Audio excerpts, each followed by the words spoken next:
नरेंद्र मोदी जी की सरकार जो 2 साल से चल रही है और अब 10 साल पूरे करेंगी 2024 तक, तो कुछ दिखाने के लिए नहीं है। विकास नाम की कोई चीज़ नहीं हुई है। केवल और केवल चुनाव प्रचार में व्यस्तता प्रधानमंत्री जी की रहती है और अब ध्यान हटाने के लिए, लोगों का ध्यान भटकाने के लिए एक अलग कोई न कोई मुद्दा छेड़ा जाता है और वो प्रधानमंत्री जी वही कर रहे हैं, क्योंकि चुनाव नज़दीक हैं तो ये तो होना ही होना है। ये इनका पेट सब्जेक्ट है कि ध्यान भटकाने के लिए, हटाने के लिए कोई न कोई मुद्दा ऐसा उठाया जाए। जहाँ तक यूनिफॉर्म सिविल कोड की बात है, ऐसे महत्वपूर्ण संवेदनशील मुद्दे के ऊपर जब तक सभी स्टेक होल्डर्स, सभी संबंधित जो पक्ष हैं, उनसे विचार विमर्श करके जो आम सहमति बने, उतने तक हम आगे बढ़ना चाहिए। और अन्यथा ये केवल और केवल चुनाव को ध्यान में रखते हुए किया हुआ एक दाव है जो प्रधानमंत्री जी ने चलाया, उसके अलावा कुछ नहीं है। अब कांग्रेस के वरिष्ठ नेता राहुल गांधी जी 29 और 30 जून को हिंसा प्रभावित मणिपुर का दौरा करेंगे। कांग्रेस महासचिव केसी वेणुगोपाल ने कहा है कि वो अपनी यात्रा के दौरान राहत शिविर का दौरा भी करेंगे।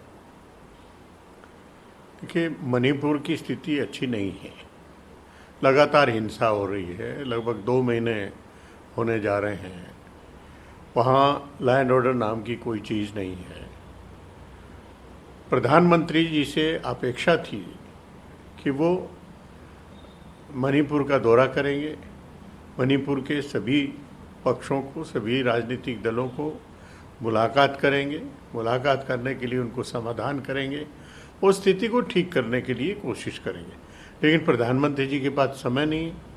विदेश भ्रमण के बाद सीधा चुनाव प्रचार में जुट गए हैं।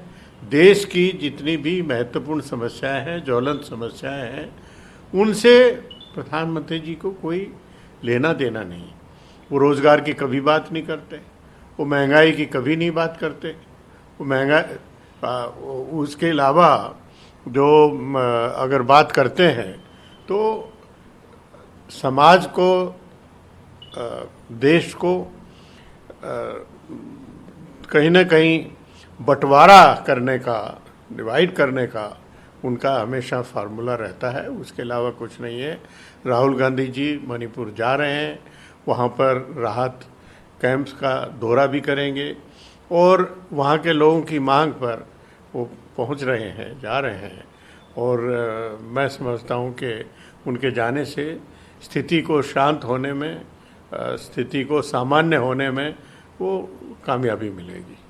तो इसके साथ ही एक आखिरी कहा है कि जिम्मेदार लोगों को दंडित भी करा जाएगा।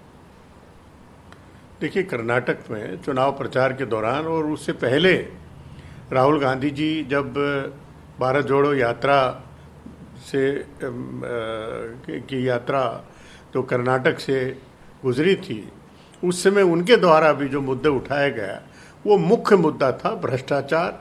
40% कमीशन जो सरकार, पूर्व सरकार ले रही थी, उसके खिलाफ बात उन्होंने रखी थी।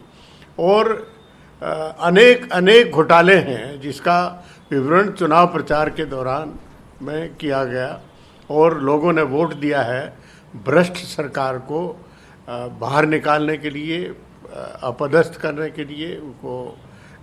और कांग्रेस पार्टी की सरकार उस एजेंडे पर आई है।